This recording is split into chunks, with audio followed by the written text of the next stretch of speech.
Nageenyi fi araarri waaqayyo isiniif haa baay'atu. Maatii YouTube chaanaalii koo jalatti argamtan hunduma keessaniif nagaa waaqayyo isiniif haa ta'u. Akkam jirtu? Akkam yeroo kana keessan nagaa keessanii? Ani nagaa kooti galanni ulfinni waaqayyoof haa ta'u. Isinis nagaa fayyaa keessan akka taatan abdii guddaa waaqayyo irraa qaba. Kan eegee sa'aatii kanaanis nu ga'e waaqayyoodhaaf galanni haa ta'u. Tole warreen maatii koo taatanii jirtan jabaadhu jettanii koomentii jalattis na barreessaa jirtan guddaa isaan isin galateeffadha. Waaqayyoon isin haa jaalatu, waaqayyoon isin haa eebbisu. Warreen immoo subscribe naaf hin goones subscribe akka gootaniitu na jajjabeessitan abdiidha. Kanaaf immoo warreen maatii koo taatanii jirtan immoo viidiyoo kee hanga dhumaatitti daawwadhaati. Yoo isinitti tole like share naaf godhaan isiniin jedha. Ammas na cinaa dhaabadhaati na jajjabeessadha. Tole akkasumas immoo guyyaa irraa kana viidiyoon qabadhee too dhufe viidiyichi ilaalcha namni naannoo irratti ilaalcha akkamii namaaf qaba, namni akkamitti yaada kan jedhu tokko jechuudha. Egaa viidiyoo kanarraa waan tokko ni hubanna jedheetoo yaadetanan jechuudha. Maal nama hubachiisa, ilaalchi isaa maal fakkaata kan jedhu tokko jechuudha. Yaadeetuma jechuudha. Kanaaf hanga dhumaatitti viidiyoo daawwadhaadha. Yoo isinitti tole immoo like share comment subscribe na gochuudhaan ammas na jajjabeessan isiniin jedha. Turtiin keenya viidiyoo wajjiniin haa ta'u nagaadhaan naa turaadha. Viidiyoo qabadheen dhufaa. Viidiyocha immoo amma dhumaatitti daawwadhaati. Warreen biraan naaf gaati share godhaati biraan naa gaati akka maatii koo naaf ta'an na jajjabeessan isiniin jedha. Baay'een isin jaaladha, baay'een isin kabaja. Waaqayyoon immoo na caala isin haa jaalatu isiniin jedha. Turtiin keessa viidiyoo wajjiniin haa ta'u nagaadhaan naa tura. Baay'een isin jaaladha. Mee ka'ee tanarraa haadha boonaa bira deeme. Ilma ishii tokko barana nan kadhadha jettee jirti. Achi dhaqee farsoo siinaqaa nama biraan barbaadinii jedhaani ka'een naqa. Oma haadha boonaa yee warri koo warra haadha boonaa eenyudha badeen barrii taqqatu kun eenyudha bade seenaa akkam nagaa keessan olu. Haadha boonaatu nagaa kooti galata rabbii tabee maaloo har'a kotteedhumatu mana keenya fide mana bareeffatte intaloo manas bareeffatte intaloo odeeffannoodhuma dhageetanan dhufe mara mana keetii odeeffannoodhuma dhageen dhufe haadha boonaa ta'u maal haadha boonaa kottu haadha boonaati ani buna na eeggadhu. Dhuguma kooti buna na eeggadhu kottu waanuma sii mari'achuu dhufee atis barana ilma fuusifadha jettee odeeffannoo dhageetanan dhufe meentaloo farsoo nama dhaqsiifattu dhabdee tana siin naqaanuu jedhee tanan dhufe har'a mee isaa kadhattee ilma keetiin taloo bade maaloo afaan agabuuttanan sitti haasaare maaloo buna waan narree dhugdee deebta maaloo haadha koo maa didde maali maaloo meen kadhanne ganaadhuma ittuma jirra malee homaa ilaalannee fifuune ganaadhuma waraqatan ergine kara fuulduraa saabaa jirra. Mee intala safara keessanii kinoo intala warra abbaa badhaasaa san jechuudha. Mucayyoo sanan laalladhaaf jedhee tananadha dammaqsaa. Bade intala warra abbaa badhaasaa sana fuudhaaf jettee yaadi bade reef karaarraa badde intala dargaggeechi meeqaa wajjin utaalaa ooltu intala gadi jetteetuma dhoqqeedhuma gadi xaxxafuun beenneni mucaadhaa fuudha jetta haadha ta'u maaloo maali ijaan qabdu maal taate haadha koo malkiidhuma laalte moo maal reef karaarraa dabde lakkee haadha ta'u akkasii miti intala warra abbaa badhaasaa anuu sittani mistiriishi kennoo mucaan tokko turee jira ani maqaatti dhaane gurbaa tokko mucaa kinoo akkanumatti firiizii ol dhaabee deemu tokko mucaa dheeraa firiizii ol dhaabee deemu tokko akkanumatti shaamachaa oolu guyyaa guutuu maal intala sokkii immoo ati jechuma namaan jedhaniyyuu hin dhabu namni bara kanaa maali mucaa mataa ol dhaabee maalidha jedhan sokkaadha ta'u namni maqaa nama buseecheedhaaf himuti kan maqaan namaa bara. Ani fuudhiif siniin jedhu giittii ta'u ani intala ta'u mucayyooni. Muka 10 kortee muka 10 irraan buutu kan maqaa meeqa dibattee tole. Intala abbaa qabdu numa dhabdee ati intala sana intala haati ishii bakka 10 dhaabbattu haati ishii namaaf hin tolle ilma kiyyaa fuudhan hoggaa jettu intala koo maal haadha koo sitti ulfaatu? Bakka fuutuu fi dhabde moo maaloo mucaa maa dhaabbatatti hambista? Tana mucayyoon baatu manatti ol hin deebine bishuma ishii ilaalee dargaggeessi qeessanitti wal nyaachaa oola. Mee anan isiin jedhu dhagaye bakka maqaan ishiitti hin dhahamne hin jiru. Maal jetta? Ani kana keessaa hin qabu. Ani haadha boonaa kana keessaa hin qabu.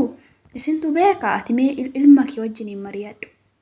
Tole na gaggeessan nan deema amma waan hundaafiyyuu ilma kee wajjin mari'adhuuti irra gahe otu waan kana durra hin gahin ittiin deemin waciin ta'in isiin jedha haadha boonaatii nagaadhaan naa turi anis gara qe'ee tan gala horii hidhee tan dhufe nan gala. Tole niitiin tun dhugaadha jetti moo naaf hin galle? Dhuguman intala warra sanii dargaggeessi 10 irraan koree bu'a. Badee malkii bichaatti haftee yaa Rabbi kun baase. Qoyimee mucaa kiyyan taasisa. Boona! Yaa boona! Boona! Orme maana barbaadde? Dhufee? Arme maaliif na barbaadde? Waan ergitutu jira moo? Natti.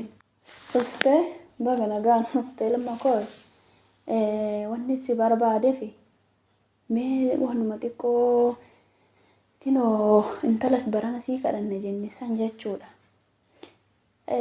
Niitii kinoo ollaa isaanii kan mana sargii faagisee hunda deemtee farsoo faanattu sun har'a mana koo dhuftee turte ilma koo. Dhuftee waan ishiin naan jette tokko nasitti mana dhaggeeffadhu. Intala warra ati jettu kuni intala tana mee maalii ishii beektaa? Maalummaa ishii beektaa? Mee naa fuudhi jettee mee natti himi kanu.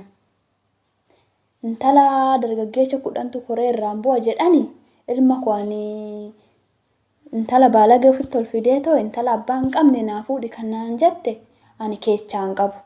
Mee maal beektaa naa fuudhi naan jette mee ani kana keessaa hin qabu siin wanna bara kana keessanii kana ani hin beeku ilma koo ani hin beeku. Ana maqaan an nyaatin boonaa koo. Ani tokkoffaa intala ati fuutuu osii ta'uu baatte wacii lama nan godhin ilma koo. Intala abbaa qabdu bareedduu ishii ilaalessii fuudha boonaa koo. Harme ati qoy maal taate harme? Intali warra sanii baalageedha jechuu keeti? Intala abbaa qabdu fuudhu siin nyaan jechuun kee? Yoo akkasumas abbaan qabu anis baalageedha jechuudha. Akkas jechuu keeti miti harme? Dhaggeeffadhu harme waa tokko sitti hima. Namni waan gaarii namaan hin jedhu. Harme ani jaalattus jibbitus mucayyoodhuma sana naa fuuta. Yoon hin fuudha dhabeetu mana fa malee. Harme niitiif farsoo natti dhufte akkasiin jettu. Dhaggeeffadhu. Warra sanii waliin jaalattu warra sanii walitti hin dhuftu namni wal lola tokko gaarummaa namaa akka yaanne beeki. Ani jaalattus jibbitus harmeen ishiidhuma fuudha. Ishiidhuma naa fuuta. Maali dargaggeechi akkamii akka qe'ee isaanii dhaqee utaalu argitee jakeetiin harme waan hin argine tokko hin jedhin. Namni hoggaa dhiira wajjin dhaabbatee haasa'eef jecha baalageen ta'u beeki kan. Abbaan qalbii ofii ni beeka. Harme anis abbaan qabu beeki kan. Anis waan abbaan qabneef baalageedha jechuu keeti harme. Maali harme maal taate? Anis kosi malee maaliin qaba abbaan kosiidha. Akkuma ati immoo ana qofa qabdu warri ishiitis mucayyoo warra abbaa dammaqsaa ishii qofa qabu. Maaf akkana jetta harme hin jedhin hin jedhamu harme. Itti yaadi. Boonaa koo na dhaggeeffadhu sittan hima ilma koo. Na dhaggeeffadhu. Atii fi ishiin tokkoo miti. Ati boonaa koo baalagee siin jechuu koo abbaa waan dhabdeef baalagee jechuu koo miti. Boonaa koo kee ati oduma baalagee dhawu taate kan dhiiraa maqaan hin badu kan dubartii maqaan hin tolu kana beeki. Dubartiin diinqumaan tolti. Dubartiin ala baatee fandalaltu dubartiin dhiira wajjin dhaabattee haasoftu jireenya namaaf hin taatu ilma koo. Intala abbaa qabdus sii fuudha siin jechuun koo kan nyaaramtu kan lola qabdu kan abbaan nyaaru kan baatee gisee ala sodaattee manatti ol galtu. Tuni sodaa hin qabdu. Intala dubartiiti. Sodaan hin jiru. Wanti sin jedha ilma koo kanaaf hin dogoggorin. Hin dogoggorin ilma koo. Maali? Ati mee ilma koo ati dhiira. Maqaan kee hin badu. Maqaan ilma dhiiraa akka hin banne beeki. Dubartiin ilmoon dubartii faaraa miti faaraadha isheen. Faara hin qabdu. Kanaaf boonaa kiis an siin jedhu na dhaga ilma koo. Bakka barbaadde siin fuudha. Kanaaf intaluma tana biraa hafi siin jedha ani boonaa koo ani bara keessan hin beeku. Ani waan bara harmee na dhaggeeffadhu. Erga yoo miti namni gaarummaa namaa eega. Erga yoo miti namni gaarummaa namaa haasaa beektaa yaadafu. Namni mee yoo cabeedhaan buruqe jedhu. Kanaafi mucayyoo suni waan abbaan qabnee fi nyaara hin qabdu hin jedhin. Sobanii jedhu harmee nan fuudhaa akka ishiin jireenya naaf hin taane nan laala. Ishiidhuma fuudha. Kana beek harmee nan fuudhaa gaafa ishiin jireenya naaf hin taane nan dhiisa malee ishuma fuudha. Ilma koo kasiin jedhu dhaggeeffadhu. Fuutee too kan baastu anas wacii gootee anas ibiddatti na dhaqxee kan hunda na laffaasistee ta'u hamma ariitu. Jalqabuma kee intala faara qabdu, intala abbaa qabdu, intala cawwaan guutte kan mataan ol jettee nama ni ilaalle. Meeqatu jira. Isheen sii fuudha boonaa koo narraa taa ilma koo maal taate? Ani wanuma bara keessanii kanaa hin beeku. Maal ilma koo waan itti haasofte qabda moo rakkoorraa qabda maali? Intala maqaa bakka 10tti fannisaa oolanii kinnoo gurbaa mataa firiizii ol dhaabee deemu tokko fa'aa wajjiniin oolteedhaan intalli ati lakkii boonaa koo badee ilma koo maaloo harme jecha namaa fudhatin jecha namaa hin dhagayin ishiin mataa gadi qabattu kan nagarii baatee deemu namni taphatee kolfuu maraata dhuma kana beekna. Anis oduun kolfee taphadhee nama wajjin hinaasee maraata dhuma. Harme anis oduun dubartii ta'ee akkas naan jedhuu jechuudha. Anis heeruma malee nafa jechuudha harme. Kanaaf akkasitti fudhachuu keeti hin jedhamu harme. Waciis hin taatu naan diggisin sargis naan godhin.